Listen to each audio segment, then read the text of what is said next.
friends. Welcome to this edition of In Focus. I want to talk to you about America today, probably the first of several installations in this conversation. What I want to say right now stems from conversations that I've had from not only people in this country, but through video conferences and interactions with people all over the world. And while we do our business for the conversations, at some point, the conversation inevitably turns to this country, to the United States of America, and people are asking me, what has happened to America? What is happening to America right now? What they're looking at is the state of our nation right now. And I'm going to speak on this video to America specifically, and what I'm saying also applies to other nations that I cannot speak to as authoritatively as I can what's happening in my own country. So what people are seeing right now, first of all, we've never seen one another so angry and so divided. And the divisions don't fall neatly along the political lines in the past. It's not about Democrats or Republicans or, racial lines or religious lines like we've seen in the past. It seems to go to the very core of our being. And the division happens even at the family dinner table. It's like the parents can be thinking one thing about climate change, for example, or about the jab, or about, whatever it is that's going on. And the kids sitting at the same table are tuned in to completely different information, and they have completely different ideas based upon completely changing values. So whether we're looking at the big stuff that's happening on the national level, or we're looking at what's happening in our schools and our office place, we are divided. And we are divided in ways that we have never been before. Many of the people that I talk to find it interesting how this spontaneous division has occurred right now. Well, I want to tell you, the evidence is supports anything other than this being completely spontaneous. It appears to be directed. It appears to be planned. And it's been going on for a long time. This is nothing new. We seem to be accelerating to a point. The momentum is gaining. We're accelerating to this point of convergence. So I want to read a quote from you. And this is a little bit unsettling to some people if you've never heard this. This is from the former director of the CIA, William Casey. Before he died, he made this statement, and I'm just going to read this directly so I get it correct. He said, "We'll know that our disinformation program is complete when everything the American public believes is false." Think about that. This is a CIA director who has access to the most advanced technology and the greatest minds and strategists looking at how ideas are implemented in society. And what he's saying is that they have a program, a disinformation program. And how do they know how long it runs? He says, when everything we believe is false. So that's pretty much where we are right now. There are multiple agendas playing out on the global stage right now. That's no secret to you. You know that. There are multiple ideas, multiple visions of what a handful of people believe that the world should look like, what they believe our nation should look like, what they believe your life should look like. And those visions are based upon agendas, and there are multiple competing agendas, more than I could do justice to in this particular video. I've talked about some of them in some of the other videos on this channel that I've offered to you. The point is that there are multiple competing ideas and agendas that are playing out. They always have been, but the technology that has arrived on the scene now allows for those ideas and those agendas to be implemented in ways that we've never seen before. They're being used to divide our society. And I'm speaking to America for this reason. It's very difficult to bring in a sweeping agenda to a nation who has the most powerful military, to a nation who has the most powerful economy, and to a nation who is bound by the social fabric, the social bonds that help them to identify as a nation. And this has always been a hallmark of America. Yes, it's a land of immigrants. People from all over the world, many walks of life, have always come to America and been invited originally to America to become Americans, to share in the ideas and the ideals, to share in the values of freedom. They were never given a promise of an outcome. They were given the promise of the opportunity to work to achieve that outcome. And that work ethic is what has bound so much of our nation, especially since World War II, has bound our nation in the way that it has.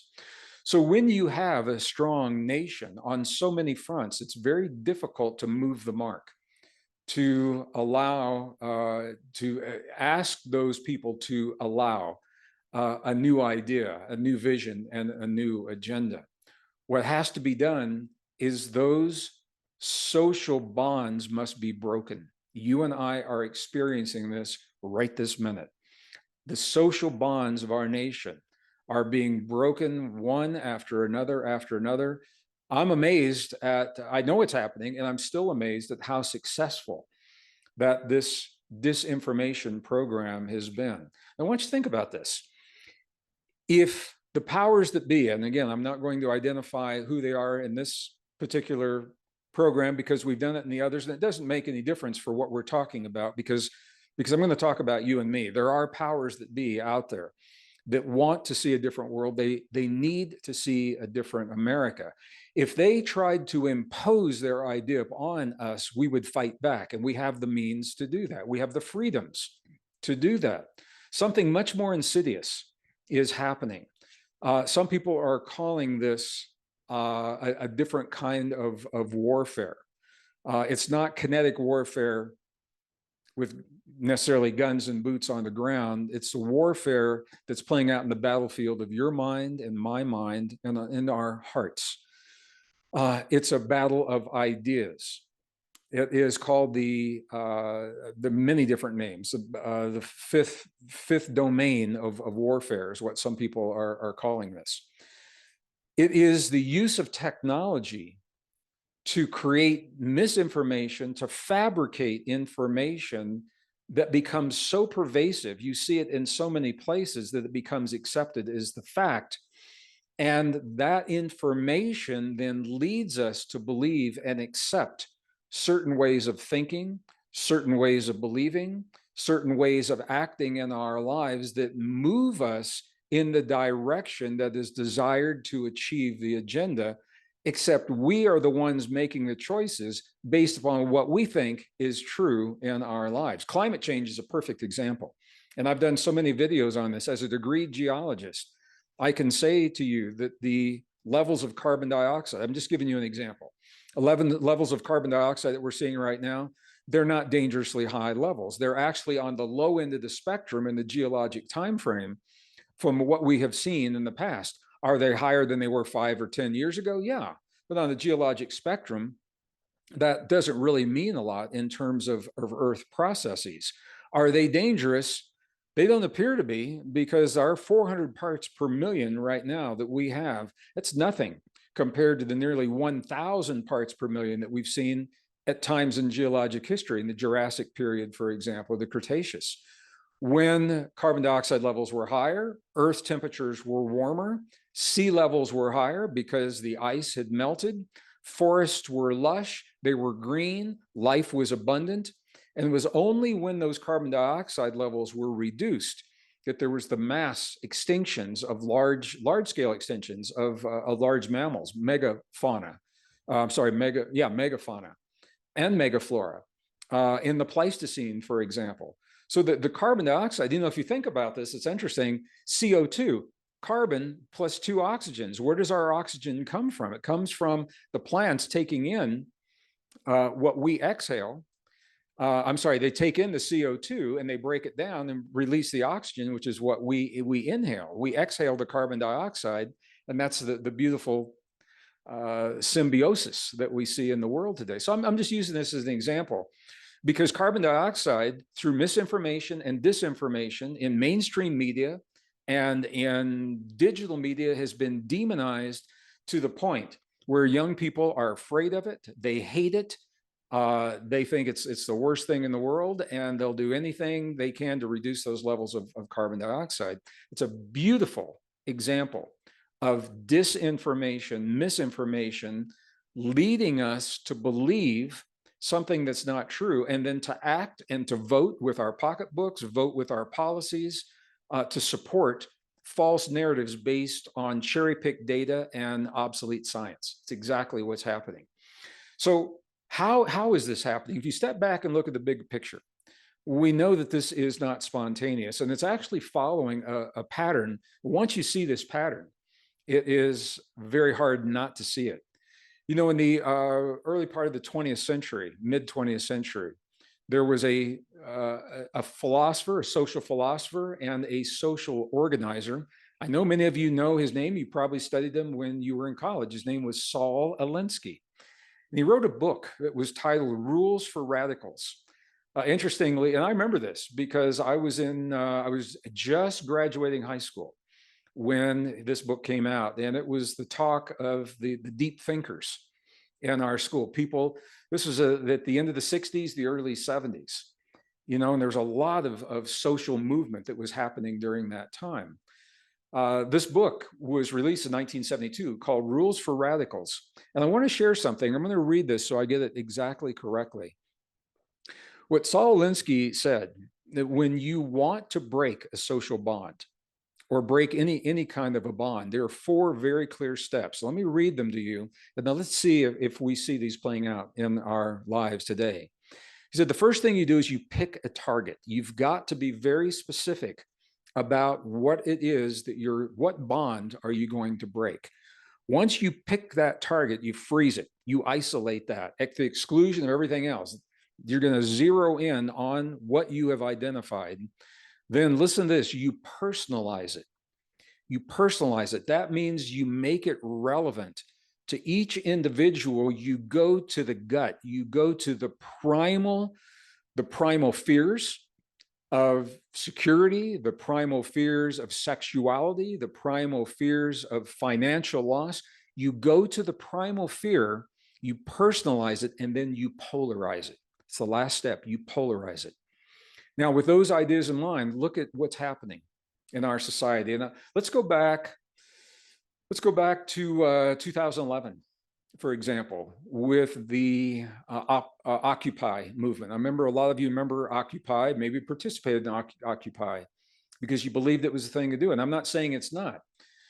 And this is where it gets really insidious, because the themes that are being used to divide us are all important themes.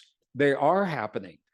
There is a conversation that we need to have about everything that's dividing us right now. However, the conversations are being weaponized and they are being used against us. Rather than having mature, constructive, kind, this is really important, to be able to share information with kindness, rather than having those kind decisions. What is happening through the disinformation and the misinformation campaign, mainstream media is complicit in this. You know, there are only about 6 corporations own all the media that we're seeing here in the US, as well as most of Europe, Australia, Canada, including NPR, including PBS, including CNN, MSNBC, Fox, everybody. They're all owned by about 6, it's either 5 or it was 5, and now I believe it's 6 corporations, or it was 6 and now it's 7 corporations. But it's just a handful of corporations. So when those corporations agree on what's good for the corporate interests, that message is going to be filtered down through the personalities in the media, and they can only speak to certain topics, and they can only speak to those topics from a specific narrative. Some of the high-profile media people that have left those positions are now coming out publicly and saying this is exactly what it is that's happening. Some of them, that's why they're leaving. So let's go back to Occupy. It is a fact that there is a discrepancy in income. There's discrepancy in finances, the 1% and the 99%. That's an important thing to talk about. We should have that conversation. But what happened is it was demonized through the polar. Look at exactly what following these steps. First, the target. The target was the discrepancy between the social classes. So that was the target that was picked. They froze that target. They zeroed in on that target, and people were incited. People were, in some cases, they were paid to go and protest and start these protests, and other people then, based on what they had seen, chimed in. They personalized it, and they took it right down into what's happening in your family and what's happening in my family, and we were polarized, and the poor began to hate the rich, and the rich or the wealthy began to fear the people that were angry at them. That's not useful in society. And so now you've broken that social bond rather than having the conversation to talk about it. All right, so that's one step. And then look at what has happened since then. Exact same thing has happened on a religious level between Christians and Muslims, between the East and the West. It was termed a war against civilizations, that we're not compatible, is what we were being told through all kinds of social media and mainstream media, that the East and the West, that the Muslim world and the Judeo-Christian world is simply mutually exclusive, not compatible. There are differences. And as we globalize our world, we are pushing together elements of society that for the past few thousand years have always lived separately. So we didn't have to think about these things. Now we are globalizing, or we have been until COVID, until the lockdowns and until the supply chains were broken. We have been coming together. And for the first time, religious components that have always lived separately now are working in the same office. They're working in the same factory. They are working on the same news stories as reporters in the field. And the religious differences come up between the way that women present themselves in the world and the way what they have been in the past privileged or allowed to do and say and share, and how that works out in other societies. That's a big conversation. It's important. We need to have it. But look at what was happening. It was being polarized and weaponized and going for, this is where it gets personal, personalize it, going to the core, the primal fear, so that the West was being taught to fear the East and the Eastern religions, and primarily Muslim. And the same thing was happening in the Muslim world against the West. We were each being told that we don't like one another. And that polarization continues today. Now you've broken another social bond. Well, you can take this and continue to apply it. Look at what's happening, the bond between men and women. And now the movements that are happening, the transgender movement is shredding our society. It is shredding our nation on some levels. It's an important conversation that needs to be had. And it is a fact that these things are happening, but look at how it's being portrayed. It is being weaponized to divide us rather than being used as a conversation to bring us together as a stronger society. Now, the same thing is happening with children.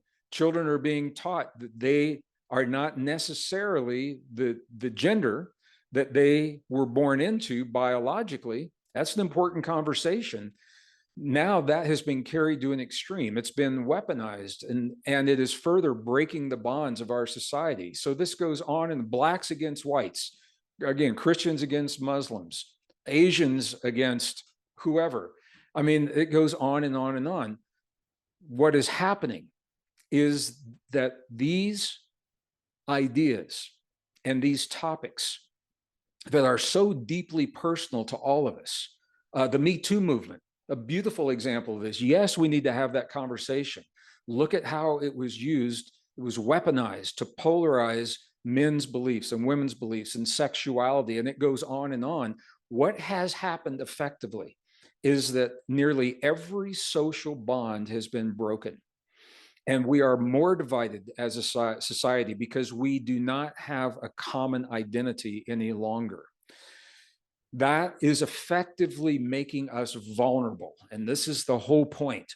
When there are no social bonds left in a society, we become vulnerable we become victims of other people's ideas, of sweeping agendas that seem to come in from nowhere to fix everything. We become vulnerable because we've lost the things that we have valued and cherished in the past. This is happening to us right now. This is my answer to the people that ask me, what has happened to America? What is happening right now? By design, America is being dismantled. It is being dismantled on the military level. It is being dismantled on the economic level. Our financial system is broken. America is bankrupt. The dollar has lost over 97% of the value, the purchasing power that it had from the time it was implemented, since Bretton Woods, 1944. 97% of that purchasing power has been diminished now because of the misuse of the trust that we as citizens have placed in our governments. We've trusted them to do what was right and to care for us. They've abused that trust. They've weaponized the dollar so that it can be used as sanctions against other nations that also trusted us with our money. All of these things are happening right now. It's not too late to reverse any of this. To reverse it, you've got to recognize it. We can only be divided if we allow ourselves to be divided. When the issues come up and you feel that feeling where your stomach gets tight and your heart starts to race because something is speaking to this primal instinct, ask yourself where this feeling is coming from. Are you being manipulated? Are you being played by rules for radicals? And if so, wake up to it, because we can only be divided if we allow ourselves to be divided. There are people waking up, and there are communities that are forming virtually. There are communities that are forming physically, where people are coming together and saying, we don't want to live this way any longer.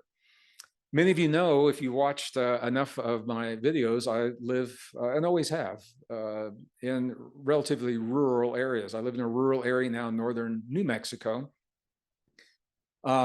And my contact with my community, I travel a lot. I have no children, so I'm not plugged into the school system. I'm not as plugged into local politics as some people would like for me to be. So a lot of my contact comes when I go shopping. And what better place to shop than the local co-op? This is where, the people that really value the nutritional aspect of their food come together, because the co-op buys locally, and you become a member of the co-op, you get a discount on your food, you can buy in bulk, all those kinds of things. So I support co-ops, food co-ops. I think it's a beautiful thing to have. It's a form of community. The co-op is a hub of an entire community. So this is where I get to talk to people. And people say to me first thing they'll say, are you Gregg Braden? And what I say to them is, I don't know. Is that a good thing or a bad thing? Because if it's a bad thing, I'm not Gregg Braden. No, I'll joke with them in that way. And I'll say, I'm Gregg. And they'll say, I've seen your videos, or I've seen your work, or whatever. It'll open the door to a conversation. And what they'll say to me often is they know something is wrong. They don't have the expertise or the time to delve into everything that we're talking about. So they can't put their finger on exactly what it is. So their answer is to unplug from society and build a parallel society. So they're unplugging from the big box stores, and they're either building their own mom and pop business, or they're supporting other people's mom and pop business. They're pulling their kids out of school, public schools, so that they can homeschool them with the values and the skills that will serve their children in the world. These are the hard skills, the hardcore skills that are often lost, math and science being among those. America now is, I don't know what the ranking is. I know it's far from number one in terms of math and science. I believe there are Asian countries that are ranking near the top or at the top in those kinds of things. People want that for their children. They don't want them indoctrinated into the ideas based upon these four principles of picking the target, freezing it, personalizing it, and polarizing it, because this is what teachers are doing to our children as well. Now our children are losing the values that hold us together as the fabric of society. The children are being taught to demonize carbon dioxide, to demonize oil. They're being taught to demonize certain colors of skin. They're being taught to demonize ways of living. They're being taught to demonize money.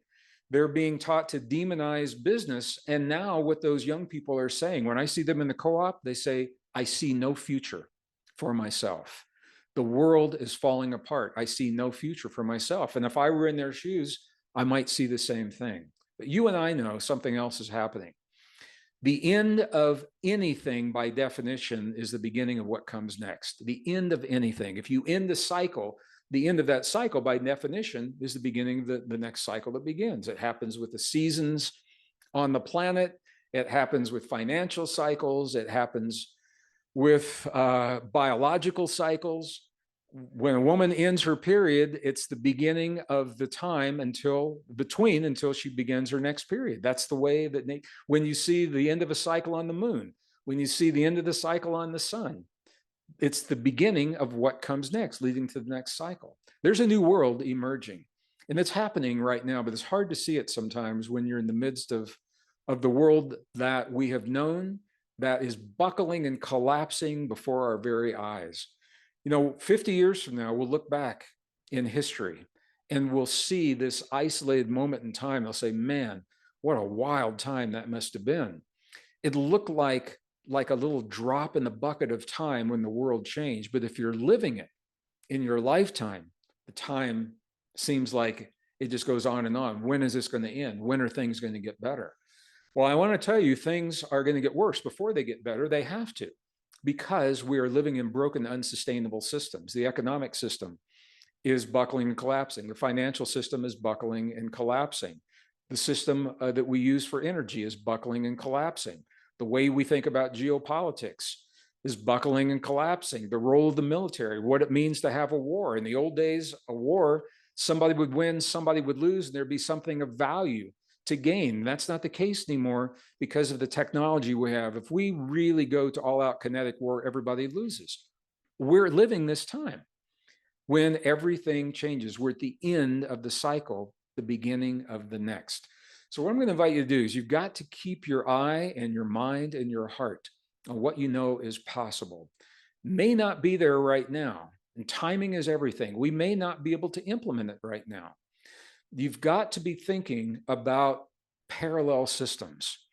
If you cannot go to your grocery store every day for groceries because of a black swan event, could be weather, it could be an earthquake, it could be a volcano, it could be a fire, it could be riots, it could be whatever. I know people that keep so little food in their homes because they cherish the opportunity to go to the market every day on the way home from work or school. That's a beautiful thing. I love that. I love that. It's very European. I know when I'm in Europe, people do that a lot. It's good until it's not. What do you do when the day comes when the roads are blocked because of 10 feet of snow, or the power lines are down because of the ice that has accumulated and broken those power lines? These are the storms we see in the American Northeast almost every year. And the electricity's gone and the food can't be kept and in the stores. And there's no way for the cash registers to take electronic credit cards. Or what do you do in a few days or maybe a couple of weeks when that happens? You've got to think about those things. It's not fear. It is the recognition that we're living a time of extremes, and it makes sense to expect the unexpected. And the unexpected is only a problem if you have not allowed for that in your life. It is a form of resilience I talk about in other videos called adaptive resilience, where you live your life reflecting the realities of what the world is showing you in that moment. So we've got to think differently. We've got to have parallel financial systems, cryptocurrencies. Not all the crypto out there, 99% of it is trash. And we know that 99% of it is going to fail.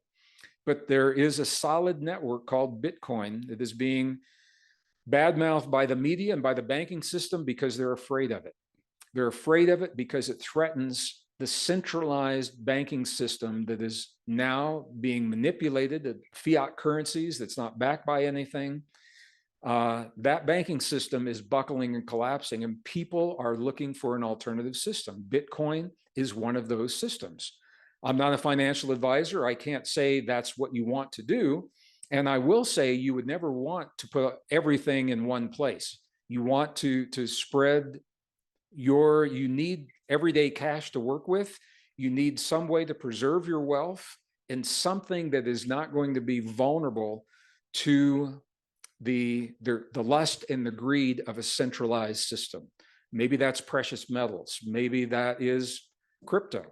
A lot of banks, a lot of financial institutions, a lot of very smart individuals are now investing a portion of their wealth into crypto because not today or tomorrow, but they know where this is going to be in 2 years. They know where it's going to be in 5 years. It is an alternative system. So these are things to think about. Alternative foods, community, and having food on hand for yourself and your family, at least for, they say a minimum of 14 days. Some people say as much as 30 days. I have videos talking about how to do that, where you can purchase that, free videos on this network. Alternative water. If your city water supply is disrupted for whatever reason, and we see this happen with earthquakes. A lot of the infrastructure in our cities is so old, it hasn't been maintained, it's breaking. And when it breaks, we're told not to drink the water. You have to boil the water before you can use it because it becomes contaminated. You need to have a source of backup water. You need food. You need some backup source of energy. I have a video describing those as well on this channel. So all of this to say that we are living the close of this cycle. And I think that 2 ways to go through this. We can go through it with a soft landing and choose new and better ways to live. And that's the ideal and the beautiful thing to do. Or we can go through it with a hard landing, hopefully not a crash, where we are forced to make those decisions and we may not be ready. As a society, if we are broken and fragmented, the hard landing becomes more likely. As a society, if we can come together with the bonds, the social bonds that have always brought us together, of community, love for one another, friendship, caring about one another, common interests, art, music, without being so just shredded by the differences that are being magnified in the media in ways that we've never seen before. Our nervous systems aren't set up for it, and we're responding in a way that shows us our nervous system's never been set up for it. If we can recognize that we are being divided and stop being divided, do not allow this 5th generation warfare, is actually what it's called, of media manipulation. Turn off the media, turn it off, because most of it is propaganda anyway. And it's hard to tell where the information ends and the propaganda begins. Look for alternative sources of media that you're going to find. It takes time.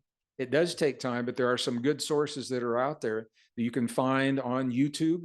As long as YouTube is still up and running, there is independent media out there that is not subject to those 5 or 6 or 7 corporations. But listen to your neighbors and listen to your own feelings. You know, if you turn everything off and say, how do I feel about the world? Most people say, you know, I don't feel that bad until I hear how bad it is. So stop listening to the disinformation telling you how bad everything is, and listen to your heart. And your heart will never let you down. And your heart says, I know this. Your heart says that love is important. Kindness is important. Friendship is important. Community is important. Clean food is important. Stop eating the toxins that they're feeding us to keep us sick. Clean water is important. If you can get your own or filter your own, stop drinking the water that's making people sick. Learn to care for yourself. Get healthy. Get healthy, man. You need to be healthier now than probably ever before, because we don't have a system out there that helps us stay healthy. We have a system out there that used to be able to mask the symptoms when we got sick. And then the idea is that your natural healing kicks in while those systems are masked. That system now is so stretched after the lockdowns, it's hard to get in many cities. It's hard to get good medical care. A lot of doctors and nurses, good people, really good people, left their professions forced out of their professions for a number of reasons. So we're on our own when it comes to this, and our body knows what to do. Your body is so smart, it's so intelligent, but you got to listen to it. And just reasonable things: diet, exercise, sleep. A lot of people are having sleep issues right now because of the stress in the world. How do you manage that stress? I'm dealing with it just like you are. We're in this together. And I've had to step up my programs of more exercise and more meditation, and really search for the cleanest diet possible. Make sure I'm drinking enough water, and really make an effort to get the sleep that my body needs to do what it needs to do. Simple things. We all have what we need. So I'm inviting you, as we go through this time, and it looks like things are falling apart, and everybody is angry at everyone else, and everybody hates everybody else. And I just heard from young people that don't want to have children because they don't want to bring babies into the world that they see right now. We need those babies. The fertility rates are dropping. We need young people who are our future. But we need young people, and we need young people that are brought into this world and steeped in the values that you and I know are true and that we cherish in our heart. And you define what that is for you and your family. It's different for everyone. But the values of what life means, what freedom means. And these are the kinds of things that we need to be aware of now, perhaps more than ever. Now, last thing I want to say, I've heard people say that it's easier not to look at these things. It's easier not to be involved. I'm right there with you. It's a lot less stressful if you don't know everything we're talking about and just ride the wave, And there's nothing wrong with that. What I am saying is that we can only be divided if we allow ourselves to be divided. We're only victims if we choose to be victims. And it is a choice. So I'm going to close with that. I want to thank you for taking a few minutes to share this in focus today. And check out your world. Look and see those 4 principles. The principles of picking the target, freezing the target, personalizing, and polarizing it. See how that applies to the things that are bothering you in your life, or the conversations, the difficult conversations that you're having with friends and family. And I think you'll be amazed to see how clear this pattern is, how clearly it's playing out, and how clearly we can stop it in its tracks by simply refusing to play that game. Thank you so much for sharing a part of your day with me today. I look forward to our next.